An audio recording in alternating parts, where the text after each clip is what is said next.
हाँ सर, मुझे ये जानना है कि क्या जो ईडीसी का जो इस्तीफा है, जी। ये इस जो वर्तमान डॉक्टर हैं, उनके ट्रांसफर के संबंध से जुड़ता है ये मामला? नहीं, नहीं, देखो हमारा ट्रांसफर से इतना लेना-देना नहीं है क्योंकि हमारी जो समस्या है उसके निराकरण के लिए है और हमारा ट्रांसफर से उनके दूसरा दूसरा अधिकारी भी आएगा, हमें इससे ट्रांसफर से क्या मतलब? अच्छा, लेकिन इसमें जो ये माहौल चल रहा है, उसमें डॉक्टर के खिलाफ कुछ लोग खड़े आउट हो चुके हैं। ऐसे हाँ। में आपका जो इस्तीफे आए हैं, उससे ये संदेश जा रहा है कि आप लोग उनके साथ मिलकर डॉक्टर के खिलाफ खड़े हो गए और उनका ट्रांसफर आपकी प्राथमिकता है। नहीं, नहीं, नहीं, हमारा उन राजनीतिक लोगों से कोई लेना-देना नहीं है। हम लोग ट्रांसफर हमारी प्रा प प जो उनका ट्रांसफर है वो हमारी प्राथमिकता नहीं है। हम स्थानीय नेताओं का, जो शहर के नेता हैं, और पत्रकारों का रहता है। जो हमारे विदेश राहुल डायरेक्टर बने थे, तो हमने उनके पास गए थे, तो उन्होंने हमें मिलने का समय नहीं दिया। लेकिन पत्रकारों को उन्होंने जिस दिन उन्होंने ज्वाइन यहाँ डायरेक्टर किया, तो सबसे पहले उनको पार्टी करी, क्योंकि अपने बचाव के लिए कॉर्बेट नेशनल पार्क का जंगलों में गांव के लोगों को आना जाना बंद कर दिया है। कॉर्बेट नेशनल पार्क टूरिस्टों से आई होती है, तो उसका 80% इन्हें गाँव में खर्च करना था। अच्छा, अब इस मामले में जो अचानक से इस्तीफे आए हैं, तो इन इस्तीफों के पीछे का दर्द अचानक से आया या पहले से चल रहा था? पहले से था। हमारा सर, वो ऐसा कौन डॉक्टर रहे अभी तक जिन्होंने ईडीसी की समस्याओं को ढंग से सुना, समझा और उस पर काम करने की कोशिश की? देखिए, कॉर्बेट किसी की बपौती नहीं है। कॉर्बेट इस जनता, यहाँ की जो स्थानीय इस मुद्दे पर आपकी जो इस्तीफे वाली बात उठी, इस्तीफे दे चुके हैं आप लोग, ईडीसी भंग हो जाएगी। अगर हमारी इस्तीफे भंग ना होकर नए ईडीसी मेंबर, कोई मेंबर आके ईडीसी अध्यक्ष बन जाएगा, तो आप लोग क्या करेंगे? हाय, मैं रवि के बिंदास बोल में आपका स्वागत है। आज हम मौजूद हैं रामनगर के इस हिम्मतपुर डोटियाल में, जहां हमारे सामने कुछ ईडीसी अध्यक्ष यहाँ मौजूद हैं, बैठे हुए हैं। उनकी क्या समस्याएं हैं और आजकल रामनगर में राजनीति बड़ी गरमाई हुई है। डॉक्टर धीरज पांडे के खिलाफ लोग एकजुट होकर उन्हें निकलवाने की कोशिश कर रहे हैं। तो क्या ये मामला उस तरह का है या उससे हट के? फिलहाल ईडीसी की जो जेन्युइन समस्या है, जब हमने इनसे अनौपचारिक बात की, उसे निकल के आई है, उन समस्याओं पर बात करेंगे। पर उससे पहले परिचय। सर प्रणाम है। सर, आपका नाम? सर, मेरा नाम ओम प्रकाश गौड़ है। मैं हिम्मतपुर डोटियाल ईडीसी का अध्यक्ष हूँ। आपका? आजमगुलाब सती, ईडीसी अध्यक्ष लालपुर पासोटीला। आपकी उम्र क्या सर? 80। सर, देखिए 80 साल के हैं, यानी कितने अनुभवी हैं और बात ईमानदारी से। मैं खीमानंद पंचोली, सिमल खलिया ईडीसी। आनंद सिंह रावत, देवपुर बाटा ईडीसी अध्यक्ष। सर, मैं प्रेमवल्लभ जोशी, ईडीसी अध्यक्ष साउंड पश्चिम। मैं संजय कड़ाकोटी, ईडीसी अध्यक्ष हिम्मतपुर डोटियाल। मैं एक आम ग्रामीण। क्या नाम है सर आपका? जी, मान सिंह। मान सिंह जी, देखिए आपकी पर्सनैलिटी भी शानदार है। अच्छा, अब मेन करेंगे सर, ये ईडीसी की जो समस्या है उसका केंद्र में आते हैं, क्या समस्या है? ईडीसी की समस्या सबसे मेन ये है कि ईडीसी का जो कॉन्सेप्ट था, मतलब जो ईडीसी बनाई गई थी, वो एक गांव की समस्या और वनों की समस्या के बीच में जो था, कॉर्बेट नेशनल पार्क ने एक समितियां बनाई, जिनका ये था कि वो गांव और कॉर्बेट नेशनल पार्क के बीच में सामंजस्य बैठाएं। जो गांव की समस्या है, जैसे जंगली जानवरों द्वारा फसल नुकसान है और जो मतलब जनहानि है, तो उसके एक सामंजस्य बैठाना था कि प्रशासन चले। दूसरा, जो कॉर्बेट नेशनल पार्क का जंगलों में गांव के लोगों को आना जाना बंद कर दिया है कॉर्बेट नेशनल पार्क में, जो उसकी आय होती है, इसकी कॉर्बेट नेशनल पार्क की जो तुम्हारे टूरिस्टों से आय होती है, तो उसका 80% इन्हें गाँव में खर्च करना था। ये कॉर्बेट नेशनल पार्क का उद्देश्य था ईडीसी का, और ये गवर्नमेंट का, सेंट्रल गवर्नमेंट का भी इनको वो है।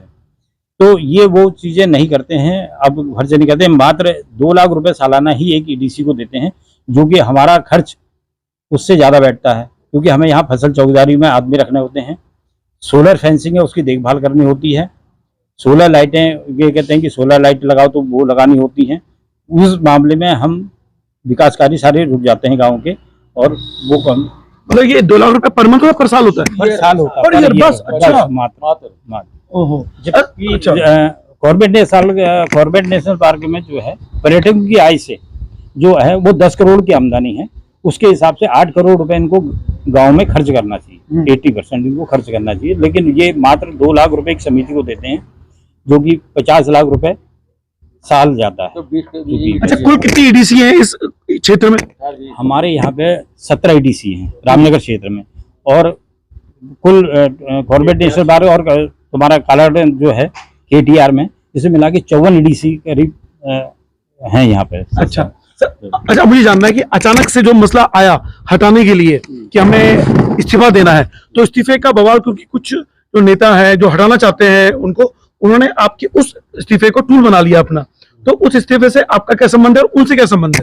देखिए, हमारी जो मेन समस्या है, हम निदेशक महोदय से मिले थे और काफी समय पहले मिले थे, और हमारी ढेला में जब उन्होंने मीटिंग की थी वहां भी थी, वहां भी हमारी वार्ता हुई थी उनसे। और वार्ता में जो इको विकास समिति जो बनी, ईडीसी बनी, उसका जो मेन कॉन्सेप्ट है वो ये है कि जंगलों पर लोगों की निर्भरता कम किया जा सके, और उसकी एवज में जो गांव का विकास है, रोजगार है, लोगों को रोजगार दिया जाए। उसमें बिल्कुल अछूता है, मतलब कहीं कोई रोजगार नहीं मिल रहा है, कहीं कोई बहुत बड़ा विकास नहीं हो रहा है। केवल जो तारवाड़ है यहाँ पर जो जंगलों, क्योंकि हमारे सबसे बड़े प्राथमिकता रहती है कि हम लोग फसल की क्षति, मानव क्षति और जो पशु क्षति है उनको बचा सकें। और जो पूरे देश के अंदर ईडीसी बनी हुई है, जहाँ जहाँ अभ्यारण्य है, जहाँ नेशनल पार्क हैं, जहाँ भी हैं वहाँ ईडीसी बनी हुई है। साउथ के अंदर ईडीसी बहुत बड़ा विकास कर रही है। वहाँ समथिंग मुझे लगता है कि पर परिवार 15,000 रुपये पर परिवार को वहाँ रोजगार मिलता है। 18,000 रुपये करीब, 18,000 रुपये करीब रोजगार मिलता है। लेकिन यहाँ बिल्कुल उल्टा है। यहाँ 2 लाख रुपए महीना देते हैं ना, साल भर 2 लाख रुपए साल देते हैं, जिसमें हमें 2 चौकीदार 5,000 रुपए के रखे हुए हैं। 1,20,000 रुपये हम चौकीदारों को देते हैं, बचा 80,000 रुपये। 80,000 रुपये में हम विभाग से कहते हैं कि आप बताइए कौन सा ऐसा पैमाना जिससे विकास कर दें हम लोग। तारबाड़ भी देखनी है, दीवार भी देखनी है, उसके बाद और भी चीजें, कई चीजें आती है, तो उसमें 80,000 में क्या विकास हो सकता है और क्या रोजगार मिल सकता है? ये समस्या है, आप कब से उठा रहे हैं? ये हमें मुझे लगता है कि हर बार हमारी ये समस्या रहती है, हर बार। अभी तक कुल कितने डॉक्टरों के पास आप ये समस्या ला चुके हैं? हमने जब इससे पहले राहुल कुमार थे, उनसे बात हुई है, फिर उसके बाद धीरज पांडे जी आए, उनसे बात हुई हमारी, और उन्होंने कहा हम आपकी समस्याओं को दूर करेंगे, हम ईडीसी को प्रमोट करेंगे। लेकिन हमें लगा कि ईडीसी को ऐसी कोई बात नहीं, खाली उनका कोरा आश्वासन रहा, और यही हमसे उनसे शिकायत थी। और दूसरा, हमने ये भी एक निवेदन किया था, जो भी आयोजन होते हैं और उन आयोजनों में ईडीसी का प्रतिभाग किया जाए, क्योंकि यदि ईडीसी अगर प्रतिभाग करेगी तो अपनी समस्याओं को कहीं ना कहीं बड़े मंच पर जाकर रख लेगी। जैसे परसों ही इतना बड़ा आयोजन हुआ था, तो ये लोग कहते हैं कि साहब बजट नहीं आ रहा है। हर बार बजट का रौनक होता है, बाकी इनके जितने आयोजन होते हैं सब आयोजनों में बजट पूरा रहता है, लेकिन ईडीसी के लिए इनके पास बजट पर्याप्त नहीं होता है। और हमने कहा हम कोई लेटर लिख करके, जो वन मंत्री आए थे, चौबे जी आए थे, हमने कहा उनको हम लेटर देंगे, साहब यहाँ तो कुछ नहीं, कम से कम केंद्र तक बात पहुंचती, इनको बल मिलता, इनको ताकत मिलती। हम लोग तो कह सकते हैं, ये तो कह नहीं सकते हैं। तो इन लोगों ने हमको बुलाया नहीं, और बुलाया नहीं तो उसमें हम लोग पहले से इस तरीके से हमने जब कहा था कि आयोजनों में हम बुलाइए, और अब ये कहते हैं कि साहब वो भारत सरकार का आयोजन था। उसके बाद दूसरी चीज कहते हैं कि साहब हमने सदस्य को बुलाया। भाई एक अध्यक्ष जो बात को रख सकता है, सदस्य क्या बात को रखेगा? तो इसलिए नाराजगी थी, और नाराजगी ये भी है कि हमने जो बातें उनसे समस्याओं के लिए कहा, वो समस्याओं का उन्होंने अभी तक कोई निराकरण नहीं किया है। आप ये कहना चाह रहे हैं कि जो आपने जो बुलाया नहीं गया आपको, वो भी आपकी नाराजगियों में एक कारण वो भी है? नहीं, बिल्कुल बुलाना चाहिए था। वो एक बहुत बड़ा मंच था जिसमें केंद्रीय वन मंत्री और पर्यावरण मंत्री आए हुए थे, और हम लोग एक लेटर, मैंने तो लेटर भी लिखा, मैंने कहा वहां जाकर के उनके सामने रख दूंगा कि साहब ये दिक्कत है, हम लोगों के पास जो ईडीसी के लिए जो पर्याप्त बजट नहीं है, आप अपने तरीके से अगर कोई ऐसी चीज हो सकती है तो आप कीजिए करके, तो इनको बल मिलता। लेकिन उन्होंने हमें अछूता रखा, और 5-6 जो वो है आपके महिलाएं हैं जो सदस्य हैं वहाँ पे, जो रोजगार के लिए कुछ कर रही है, उनको बुला लिया। ईडीसी अध्यक्ष को किसी को नहीं बुलाया। अच्छा, आप इस मामले में जो अचानक से इस्तीफे आए हैं, तो इन इस्तीफों के पीछे का दर्द अचानक से आया या पहले से ही चल रहा था? पहले से था। हमारा जो पहले से ही है कि हम लोग एक बार मोहर फेंक दें, क्योंकि हम गाली खाते हैं, लोगों की गाली खाते हैं। यहाँ पर ये समझ लीजिए कि गांव के अंदर जंगली जानवरों से अगर कोई किसान को अगर नुकसान होता तो हम वो रात को ही फोन करता 12 बजे, और उसका लहजा अच्छा नहीं होता बोलने का, अच्छा, बहुत गंदे लहजे में, गाली के लहजे में बात करता। अच्छा, मान लीजिए कि आपकी बात नहीं सुनी गई, आपके इस्तीफे मंजूर कर लिए गए, उसके बाद दोबारा कोई ईडीसी मेंबर बनाया गया, चुनाव होगा, तो उस चुनाव में खड़े होंगे आप या आप विरोध करेंगे उसको? नहीं, हम लोगों ने ये कहा है कि यदि मान लिया, हमने पूरे भंग करने के लिए कहा कि कोई ईडीसी, यहाँ पर जितनी 17 ईडीसी हैं, हम अपने क्षेत्र की सारे भंग करने की बात कर रहे हैं। क्योंकि ये कहते हैं कि अब हम ईडीसी बढ़ाएंगे। अभी जब तुम इन्हीं ईडीसी का विकास नहीं कर पा रहे हो, तो बाकी ईडीसी बढ़ाए क्या करेंगे? ये सूचना आई है कि कुछ ईडीसी हम बढ़ाएंगे और करके, इसमें 50 की संख्या बता रही है। जब 17 ईडीसी से इनको बजट नहीं दिया जा रहा है, इनका विकास नहीं किया जा रहा, तो 50 ईडीसी किस तरह से मैनेज करेंगे? अच्छा सर, वो ऐसा कौन डायरेक्टर रहे अभी तक जिन्होंने ईडीसी की समस्याओं को ढंग से सुना, समझा और उस पर काम करने की कोशिश की? देखिए, असल में क्या है कि जो पहले डिप्टी डायरेक्टर अमित वर्मा थे, इससे पहले वो डिप्टी डायरेक्टर थे, और उनको बजट की उनने कभी रोना ही नहीं रोया, डिप्टी डायरेक्टर अमित वर्मा जी ने। उसके बाद राजीव भर्तरी थे, जिन्होंने ईडीसी को बहुत ज्यादा प्रमोट किया। मतलब उनके मन से था कि मैं ईडीसी गांव वालों को इस तरीके से बना दूं कि कम से कम लोग जंगलों पे प्यार करने लगे। अब जब मुझे जंगल से कुछ मिलेगा नहीं, ग्रामीणों को जंगल से मिलेगा, जंगल से प्यार नहीं होगा, जंगली जानवर से प्यार नहीं होगा, हम क्यों करेंगे प्यार उससे? जिस पेड़ से हमें फल नहीं मिलेगा तो उसको हम पानी नहीं देंगे। तो इन्होंने बिल्कुल उल्टा कर दिया, जंगलों से जो लोगों के अधिकार है वो तो खत्म कर दिए, लेकिन उसके एवज में जो कॉन्सेप्ट जो इनका था ईडीसी का, वो बिल्कुल नहीं चल रहा। अच्छा, राजीव भट्टाचार्य के बाद कोई ऐसा डॉक्टर नहीं आया जिसने आप लोगों की समस्या को समझाओ और उसको सुलझाने की प्रयत्न किए हो? बिल्कुल बिल्कुल कोई भी नहीं आया सर। तो ये जैसे आपने बताया राजीव जी के बाद, क्या ये अचानक से डॉक्टरों ने किया या धीरे धीरे ये आपके अधिकारों को हनन करते चले गए? नहीं, अधिकार तो हमारा बहुत पहले से, मतलब ये समझ लो कि 2-3 डायरेक्टर पहले थे, समीर सिन्हा जी भी थे यहाँ पे, और उससे ये अपने क्या नाम कहते हैं, वो तो deputy doctor deputy director Neeraj Sharma, और मतलब जो भी अधिकारी आए हाँ हाँ। उनके बाद तो मुझे लगता है कि बहुत ज्यादा ईडीसी को प्रमोट करने की कोई बात नहीं हुई। अच्छा, समीर सिन्हा जी रहे डॉक्टर, उनका कैसा नेचर है? क्योंकि उनके खिलाफ भी कई बातें सामने आ रही हैं, मतलब कई लोग चिढ़ रहे हैं, उनको भी हटाने की बात चल रही है। देखिए ऐसा ना, समीर सिन्हा जी का बहुत ज्यादा कार्यकाल रहा नहीं, उनके समय में भी ऐसा हुआ कि बाघ का बड़ा आतंक चल रहा था, यहाँ कई लोगों को घायल कर दिया था, उनके खिलाफ भी यहाँ की जनता एकजुट थी। और मतलब उस समय जो ईडीसी में, हम लोग तो ईडीसी में थे नहीं उस समय, हम तो अभी करीब 3 साल हो गए ईडीसी बने हुए, और तब से हम लोग इस पर जोर लगा रहे कि ईडीसी को आप मजबूत कीजिए। ईडीसी अगर मजबूत होगी, लोगों को रोजगार मिलेगा, तो लोग आपके साथ प्यार करेंगे, जंगल के साथ प्यार करेंगे, जंगली जानवरों से प्यार करेंगे।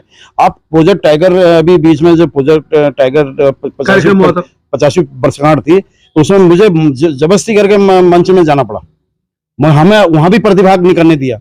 और कुछ जो नेता हैं, मैं आपको बता दे रहा हूँ, कुछ नेता हैं, उनकी वजह से अगर इस तरीके से रहा तो कहीं ना कहीं ये भुगतना, वहां के जो निदेशक महोदय उनको भुगतना पड़ेगा, क्योंकि कुछ नेता हैं जो संचालित कर रहे हैं, पूरे कॉर्पोरेट को संचालित कर रहे हैं। कॉर्पोरेट किसकी बपौती नहीं है, कॉर्पोरेट इस जनता, यहाँ की जो स्थानीय जनता है, उसकी विरासत है, उसकी प्रॉपर्टी है, उन्होंने इस कॉर्पोरेट को बचाया हुआ। कुछ नेताओं के नाम ले सकते हैं आप? देखो, नाम मैं उजागर नहीं कर सकता, लेकिन सच्चाई है, उनको सबको पता है। कुछ में कितने? 1 2 3 4?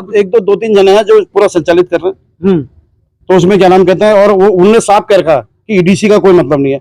ईडीसी मतलब उन नेताओं ने कहा इस तरीके से, जब 85 वर्षगांठ चल रही थी उस समय ये बात आई भी तुमने ईडीसी वालों को क्यों बुला लिया? अच्छा भाई, ईडीसी तो कॉर्पोरेट की कड़ी है, बगैर ईडीसी के न कॉर्पोरेट के साथ हमारी सामंजस्य बन सकता है, न पब्लिक के साथ बन सकता है। ईडीसी एक बीच का मीडिएटर है जो कॉर्पोरेट और पब्लिक के बीच में रहता है, और उसकी जिम्मेदारी भी, हम तो जवाब दें ना जनता के प्रति। भाई, जनता हमसे पूछे कि ये कुछ नहीं हो रहा, क्या हो रहा है, क्या नहीं करके, तो हमें जनता के प्रति, जनता को जवाब देना होता है। तो अच्छा, फिलहाल अभी इस मुद्दे पर आपकी जो इस्तीफे वाली बात उठी, इस्तीफे दे चुके हैं आप लोग, ईडीसी भंग हो जाएगी। अगर हमारी इस्तीफे भंग ना होकर नई ईडीसी मेंबर, कोई मेंबर आके ईडीसी अध्यक्ष बन जाएगा, तो आप लोग क्या करेंगे? देखिए, हमारा मेन चीज ये है कि अगर वो बनाना चाहते हैं, क्योंकि हमारा तो ये है कि हम लोग बिल्कुल भी किसी हालत में यहाँ पर ईडीसी नहीं बनने देंगे। ईडीसी से गांव वालों का बहुत बड़ा नुकसान है, क्योंकि ईडीसी में कई बार ऐसा होता है कि जैसे बड़ी बड़ी मीटिंगें होती हैं, वहां पर हमसे राय मशवरा करी जाती है और हमसे साइन करे जाते हैं।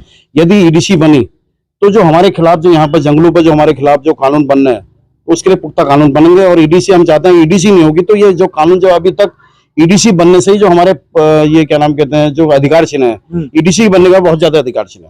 अच्छा, ईडीसी बनने के बाद अधिकार छीने गए? पहले नहीं, इतने अधिकार नहीं थे, पहले हम हकूक मिला जाता था, और हमको क्या नाम कहते हैं, जंगलों से बांस, बावड़, झाड़, जो हमारी झोपड़ियां चलती थी, और हमारी आजीविका पूरी तरह जंगलों पर निर्भर थी, हमें दूध का व्यवसाय चलता था, और इतना आतंक भी जंगली जानवरों का नहीं था। आज हर 4 किलोमीटर में एक बाघ है।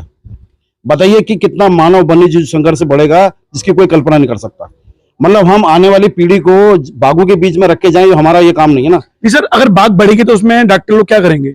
अब वो तो सरकार करेगी ना। नहीं, वो यहाँ से बेचें उसको, बाघों को यहाँ सेल करें। भाई, ये भी तो एक वो है, अगर आपको इनकम होगी, आपको लग रहा है आपकी जंगल में लकड़ी सड़ जाती है, आप उसको उठाने देते हैं, जंगल गांव वालों को उठाने नहीं देते हैं, जिसमें दीमक लग जाती है, या वो कहते हैं हमारे हमारा जो है इकोसिस्टम है, उससे चलता है। अच्छा, लेकिन क्या नाम कहते हैं, जब बाघ बढ़ेंगे तो आने वाला हमारा जो बच्चा स्कूल जा रहा है, उसको कभी बाघ उठा के ले जाएगा। तो हम उस बाघों के बचाने के खिलाफ भी नहीं है, और जंगलों के खिलाफ भी नहीं है। हम चाहते हैं जंगली बचने चाहिए, जंगली जानवर भी बचने चाहिए, लेकिन मानव पर नहीं बचने चाहिए, मानव चाहिए। हाँ सर, सबसे बुजुर्ग हैं सर आप, तो इस पूरे समस्या में आपने एक पूरी पीढ़ी जी ली आप लगभग, और आजादी से पहले के व्यक्ति हैं आप। आजादी के पहले में और अब में जो काफी परिवर्तन हुए, 1973 में ये शुरू हुए सारा प्रोजेक्ट। अब बताइए कि जो ये समस्या आ रही है, तो इस मसले पर आप सरकार को दोष देंगे, या डायरेक्टर को दोष देंगे, या इस पूरे कॉर्पोरेट के जो ये नियम है, उनने जो नियम बनाए उनको दोष देंगे? कॉर्पोरेट के नियमों में तो कोई नहीं है, लेकिन जिनका सामंजस्य जनता के बीच में न होने से ये समस्या बन रही है। सामंजस्य नहीं है। पहले तो जबकि यहाँ के जनता को सबको मिलता था अधिक, आज जंगल में जाने के लिए प्रतिबंध है, जबकि जंगल पहले खुलेआम होते थे, आज जंगल जाने प्रतिबंध है। वहाँ पर कुछ शिकार वगैरह तो खैर प्रतिबंध है ही है, लेकिन वहाँ पर जो हमारी पुरानी वो वैदिकता थी वो बिल्कुल खत्म कर दी। जो लकड़ी लाते थे, साल, शीशम, खैर वगैरह से, ये बांस, बावड़, तो जैसे जनता को आय भी होती थी, कुछ करता भी था, रोजगार था, वो रोजगार बंद कर दिया गया। अच्छा, यानी कुल मिला के इस विषय पर जो ये रोजगार बंद हुआ, सरकार दोषी या यहाँ के डॉक्टर दोषी? सरकार दोषी, सरकार ने तो सरकार दोषी है। अच्छा, आप लोगों की नाराजगी जो है वो डॉक्टर से कम सरकार से ज्यादा है? बिल्कुल सरकार से ज्यादा है। बिल्कुल सरकार से। अच्छा, इस समस्या का समाधान को कैसे आप सरकार को क्या सलाह देंगे कि इस समस्या का समाधान हो? जो पुरानी समस्या है, जो पुराने हमारे समाधान थे, उनको बहाल किया जाए ना। हमारी जितनी अपनी आवश्यकताएं होती हैं, जो जंगलों से निर्भरता, वो हमको मिलती रहे, या और हमारे जितने और समस्याएं, जैसे जंगली जानवर जंगल को आधे हमारे खेतों में आकर नुकसान कर रहे हैं, और हमारे जानवरों को परेशान कर रहे हैं जंगली जानवर आके रात में, तो उसकी समस्या हल करें। उसकी समस्या हल की जाए। अच्छा, और कुछ? जबकि इनकी जानवरों की, इनकी शेर बाघों की कीमत ज्यादा है, आदमी की कोई कीमत नहीं। कीमत नहीं है। देखिए, ये दर्द जब वन्य जीव संघर्ष की बात आती है तो अक्सर ये लोग कहते पाए जाते हैं कि बाघों की, जानवर की बड़ी चिंता हो रही है, इंसान मरे तो मरे, है ना, ये चीज हो गई है। चिंता नहीं। ये बड़ा गंभीर मुद्दा है, इस पर लंबी बहस हो सकती है, तो कुछ कहेंगे आप? और जी, मेरा ये कहना है कि डायरेक्टर महोदय से हमारी बात हुई है, तो डायरेक्टर महोदय कहते हैं कि भाई आप रोजगार के साधन बढ़ाइए गांव में। तो मेरा ये कहना है कि हमारे जो रोजगार है, मेन हम आप सब कृषि वाले हैं और सब किसान हैं, जो हमारी मेन आय है कृषि से है। तो इस समय जो जितने भी जंगली जानवर हैं कॉर्बेट नेशनल पार्क से, वो चाहे चीतल है और सुअर हैं, बंदर हैं, वो सब हमारे खेतों में ही विचरण कर रहे हैं। और रात को लेपर्ड हो गया, बंगाल टाइगर है, वो हमारा है। अभी ये सांवली नदी में ही जो बंगाल टाइगर मरा है 2 दिन पहले, वो आबादी में क्षेत्र में ही है, ठीक है। तो इससे हमारे जान माल का बहुत ज्यादा खतरा है। और पहले रोजगार में हमारी फसलों की सुरक्षा की जाए, जो जंगल के किनारे ये सुरक्षा दीवार का अतिशीघ्र निर्माण करा जाए प्रशासन और शासन द्वारा। और अगर जहाँ पे वो नहीं होता संभव, तो 8 फीट ऊंची कम से कम चैनली फेंसिंग जो होती है, उसको सुरक्षा बिल्कुल तुरंत खड़ी जाए, जो कि कोई भी जानवर गांव में प्रवेश ना करे। क्योंकि इस समय जान माल की क्षति का सबसे ज्यादा नुकसान है कि एक रात को अगर कभी भी हमें बाघ मार सकता है। और हमारी फसलों की क्षति, बंदरों का आतंक यह है कि वो बंदर हमारे जितने ही फल फूल के यहाँ बगीचे हैं, ये पूरा बगीचे का क्षेत्र है, तो वो उसमें सारे बंदर ही उसको नुकसान कर रहे हैं। आजकल लेपर्ड जहाँ तहाँ गांव में ऐसे भ्रमण कर रहे हैं, जैसे पालतू जानवर जैसे भ्रमण कर रहे हैं, जहाँ तहाँ पाए जा रहे हैं। बाघ, गुलदार जैसे नहीं, ये लेपर्ड ये गांव में ऐसे घूम रहे, आबादी में आ गए। आबादी के अंदर घूम रहे। अच्छा, लेकिन ये लेपर्ड बढ़ेगा तो इसमें डॉक्टर या सरकार क्या कर सकती है, क्योंकि ये तो बढ़ रहे हैं, इस पर क्या सुझाव है? प्रतिबंध लगाया जाए। नहीं, सेल करें उनको। हम कह रहे हैं सेल करो, इकोनॉमी बढ़ेगी गवर्नमेंट की, सेल करें उसको, सेल करें। जितने भी सीटीआर के गांव हैं कॉर्बेट टाइगर से लगे हुए, उन गांव की सुरक्षा के लिए सुरक्षा दीवार बनाई जाए, और जब उनको सुरक्षा दी जाए, अगर उनके फसलों की सुरक्षा होगी, उनके मानवों की भी सुरक्षा होगी, मानव बंदी जीव संघर्ष भी कम होगा, और ये फसलें भी बचेंगी। हाँ सर, कुछ और? इस समय मेरा ये कहना है कि जो कॉर्बेट नेशनल पार्क है, हमारे जितने भी रोजगार वहां से हैं, जिप्सी गाइड, उसमें 90% जो है शहर का वर्चस्व है, शहर के ही गाइड हैं और शहर के ही जिप्सी वाले हैं। एक एक नेता का यहाँ पे करीब 5-6 जिप्सियां चल रही हैं, और वही इसमें करते हैं। 5 परमिट डेली विभाग द्वारा दिए जाते हैं, तो वो भी ये इन्हीं में चले जाते हैं, इन्हीं नेताओं को ही पास चले जाते हैं, जो कि अवैध रूप से जिप्सी को पार्क में डालते हैं। उसके बाद जो है इसमें हमने ये देखा कि जितने जब हम डायरेक्टर से या डिप्टी डायरेक्टर के द्वारा हम मिलने गए हैं, तो वहां पे जमवाड़ा स्थानीय नेताओं का, जो शहर के नेता हैं, और पत्रकारों का रहता है, जिसके दबाव में कॉर्बेट प्रशासन हमेशा रहता है, जो कि गांव वालों की बिल्कुल नहीं सुनते हैं। अच्छा, ये जो पत्रकार हैं, ये पहले के डॉक्टर भी बैठ रहे थे, ये डॉक्टर भी बैठ रहे हैं? ये तो मुझे 20 साल हो गए हैं इको अध्यक्ष, तो मैं ये जब भी देखता हूँ तो पत्रकारों को ही, रामनगर के पत्रकारों को ऑफिस में देखता हूँ वहाँ पे, जो कि ये ऑफिसर जो हैं जितने भी घिरे रहते हैं उनसे। अच्छा, देखिए, दो बातें उन्होंने करी है अभी यहाँ पे। परमिट की बात की, नेताओं के पास है परमिट, नेताओं को मिल जाते हैं, और ये पत्रकार भी परमिट ले जाते हैं। ये मेरे ख्याल से सभी है। ये पुख्ता है, जो हमारे विजय राहुल डायरेक्टर बने थे, तो हमने उनके पास गए थे, तो उन्होंने हमें मिलने का समय नहीं दिया, ठीक है, हमें कोई 10 मिनट उन्होंने समय दिया। लेकिन पत्रकारों को उन्होंने, जिस दिन वो उन्होंने ज्वाइन यहाँ डायरेक्टर किया, तो सबसे पहले उनको पार्टी करी, और कॉर्बेट नेशनल पार्क का जो है ढिकाला का उनको भ्रमण करवाया। ये हमारे पास पक्की जानकारी है। अच्छा, राहुल जी जब आए थे पहले, क्योंकि अपने बचाव के लिए तो सबसे पहले ये पत्रकारों को ही और यहाँ के स्थानीय नेताओं को, जो कि इन पर दबाव न डालें, तो वो तो ये इनका कहना है कि जो राहुल पहले डायरेक्टर थे वो पत्रकारों को और नेताओं को उन्होंने बहुत खासा खुश रखा था, ये आप कह रहे हैं? बिल्कुल ये कोई दावा है या कोई सबूत भी ऐसे बोल रहे हैं आप? ये अब दावा देखो पुख्ता हम भी कह रहे हैं कि उन्होंने आपको देखिए कि उन्होंने सबसे पहले पत्रकारों को ही यहाँ के रामनगर की पार्टी दी थी। अच्छा, पसंद। राहुल कुमार जी ने। अच्छा, इस विषय पर जो राहुल कुमार जी के पास जब एज ईडीसी अध्यक्ष आप लोग गए तो कभी मदद करने की कोशिश की, आपकी समस्या सुनने की कोशिश करी? उन्होंने समस्या सुनी लेकिन हल कभी नहीं किया। हल कभी नहीं हल कभी नहीं किया। और आसानी से मिल जाते थे, ऐसा नहीं है। अच्छा। लेकिन अब जो अभी जो डायरेक्टर साहब हैं, मतलब मैं फोन करता हूँ, वो मुझे मैसेज करते हैं, मैं आज फलानी जगह हूँ, फलानी जगह हूँ, मतलब मैं कम से कम हम 1 साल से प्रयास कर रहे हैं डॉक्टर साहब से मिलने का। अभी तक उन्हें मिलने का समय नहीं दिया। बताइए क्या है, मतलब हम प्रतिनिधि हैं, हम जवाबदेह हैं, आप मिलोगे नहीं तो हम पब्लिक को क्या बताएंगे? बहुत सही है। आपके इस तरह की भी समस्याएं कई लोग कई होती है, कई रेंज इस तरह की समस्याएं होती है, जो आपकी इस तरह की समस्या वो आप ही तो करेंगे उससे पूरा। लेकिन वो मिलते नहीं है तो आप किससे कहें? यानी कम से कम ईडीसी अध्यक्षों की महीने में एक बार मीटिंग हो जाए, 2 महीने में एक बार होती थी। ये कौन सा था, जब हमें एडीसी जब भरतरी जी बने थे तो हर 6 महीने में जैसे ये बीटीसी मीटिंगें होती हैं, उसी आधार पर ईडीसी मीटिंग होती थी। और एक EDC hall Corbett national park में सेफ बना हुआ है, इसी मीटिंग हॉल बना हुआ, वो उसका नाम ही ईडीसी हॉल है। अच्छा, जो उसमें मीटिंग होती है और हर 6 माह में एक निश्चितता की मीटिंग होनी है।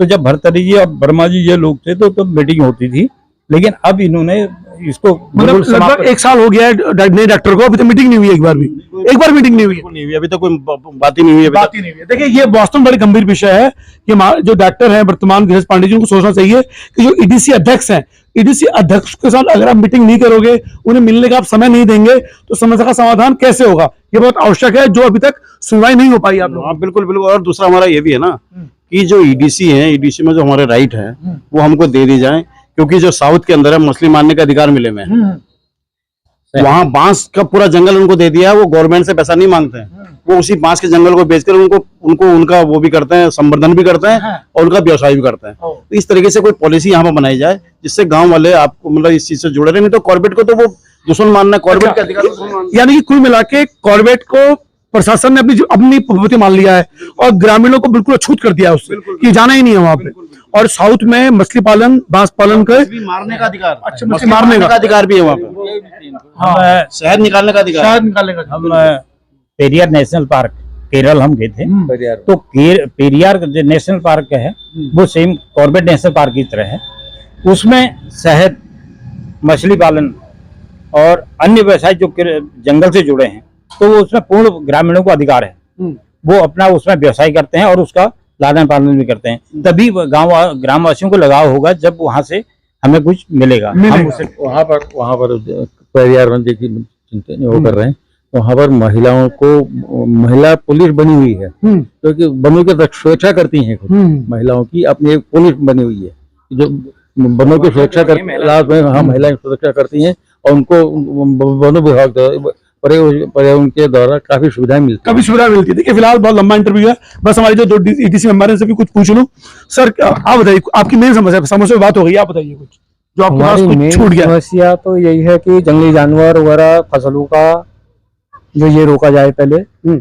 और आप इस्तीफा देने में अडिग हैं आप? हाँ। अच्छा सर, आप बताइए सर। सर जी, हम भी यही परेशान है जंगली जानवर से। फसल क्षति इतनी नुकसान हो रही है, उसके वाले मुआवजा मिल ही नहीं रहा है।